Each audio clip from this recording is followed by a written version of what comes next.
అసలే కష్టకాలం గ్యాస్ దొరక్క అల్లాడిపోతున్నాం. ఇంట్లో ఇండక్షన్ వాడుతుంటే హోటల్స్ కట్టెల పొయ్యికి షిఫ్ట్ అయిపోయాయి. ఇలాంటి సంక్షోభ సమయాన్ని గ్యాస్ ఏజెన్సీలు దర్జాగా క్యాష్ చేసుకుంటున్నాయి. బయట బ్లాక్ మార్కెట్ నడుస్తోందన్న ఫిర్యాదులతో టీవీ9 నిఘా పెట్టగా షాకింగ్ విషయాలు వెలుగులోకి వచ్చాయి. గ్యాస్ ఏజెన్సీల ప్లానింగ్, డెలివరీ బాయ్స్ డీలింగ్స్ సామాన్యుడి జేబుకి చిల్లు పెడుతున్నాయి. మిడిల్ ఈస్ట్ యుద్ధంతో ఇది మన పరిస్థితి. ఒక్క సిలిండర్ కోసం ఏజెన్సీల ముందు రోజుల కొద్దీ ఎదురు చూస్తున్నారు. ఒక్కసారిగా బుకింగ్స్ పెరగడం, కంప్యూటర్స్ మొరాయించడం, ఆటోమేటెడ్ బుకింగ్ సిస్టమ్స్ కూడా డౌన్ అవ్వడం, ఒక్కటేంటి ఊహించని కొరత ఊహకందరి నరకం చూపిస్తోంది. అలాగే తెలుగు రాష్ట్రాల్లోని ఏ ఇంటికి వెళ్లి ఏ మహిళతో మాట్లాడినా గ్యాస్ ట్రబుల్ గట్టిగా కొడుతోంది. ఇంతటి సంక్షోభం నడుస్తుండగా కొన్ని ఏజెన్సీలు దారుణానికి ఒడిగట్టాయి.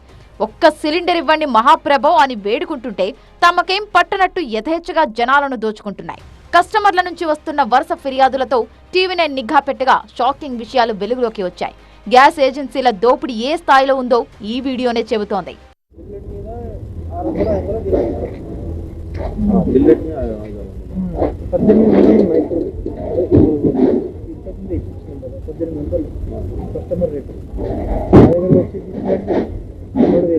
ఇప్పుడు 2000 రెగ్యులర్ డొమెస్టిక్ కమర్షియల్ ఇస్తలేమా రేపు అయితే తీసుకుంటారా? రేపా? మీ నంబర్ ఇస్తారా? మరి మీకు కాల్ చేయాలి కదా. 2000 కాదు కానీ కొద్దిగా మనం తక్కువ తీసుకో. రోజు అవసరం ఉంటుంది. మన హోటల్ ఉంది అసలు. టీవీ9 నిఘాతో కొన్ని గ్యాస్ ఏజెన్సీల బాగోతం ఇలా బట్టబయలైంది. కృత్రిమ కొరతను ఏజెన్సీలు ఫుల్లుగా క్యాష్ చేసుకుంటున్నట్లు తేలింది. 965 రూపాయల డొమెస్టిక్ సిలిండర్ను 2000కు అమ్ముతూ యథేచ్ఛగా బ్లాక్ దందా సాగుతోంది. డెలివరీ బాయ్స్ తో కలిసి ఈ దందా నడిపిస్తున్నాయి ఏజెన్సీలు. వచ్చిన అదనపు సొమ్ములు ఏజెన్సీకి సగం, డెలివరీ బాయ్స్ కి సగం వెళ్తోంది. ఏజెన్సీలు ఎంత ప్లాన్డ్ గా దందా చేస్తున్నాయంటే ముందుగానే డెలివరీ బాయ్స్ ని ఫుల్లుగా ప్రిపేర్ చేసినట్లుగా కనిపిస్తోంది. ఏజెన్సీల బయటే కాచుకొని కూర్చుంటున్న డెలివరీ బాయ్స్ ఏజెన్సీల పేరు బయటకు రాకుండా డీల్ చేస్తున్నారు.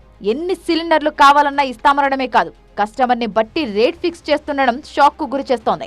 ఇక వీళ్లు 2000తో ఆగితే ఇంకో ఏజెన్సీ మాత్రం హద్దుబద్దు లేకుండా అక్షరాల 6000 రూపాయలు డిమాండ్ చేస్తుండడం అవాక్కయ్యేలా చేస్తోంది. भैया हम आके ले सकते हैं?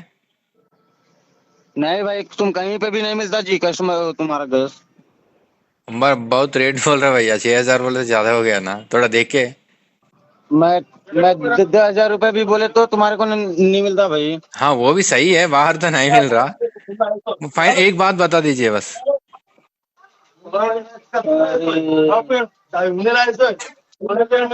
5 में होगा?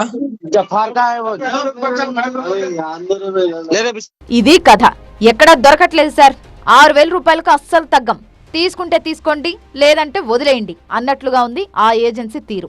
ఈ లెక్కన చూసుకుంటే ఒక్క రోజుకి కనీసం 100 సిలిండర్లు బ్లాక్ లో అమ్మినా సిలిండర్ కి అదనంగా 1000 రూపాయలు వసూలు చేసిన 1,00,000 రూపాయలు సింపుల్ గా ఏజెన్సీలకు వెళ్లిపోతోంది. ఇలా చూసుకుంటే వందలాది ఏజెన్సీలు ఉన్న ఒక్క హైదరాబాద్ లోనే ఎంత దోపిడీ జరుగుతున్నట్టు అంచనాకు అందని లెక్కలివి. మొత్తంగా టీవీ9కి దొరికింది ఈ కొన్ని ఆధారాలే.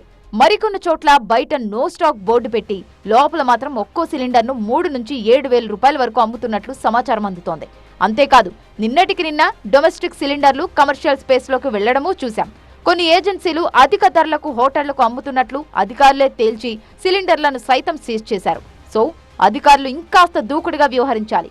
కేటుగాళ్ల దందాకు ఎండు కార్డు వేయాల్సిన అవసరం ఎంతైనా ఉంది అన్నది సామాన్యుల నుంచి వినిపిస్తున్న మాట.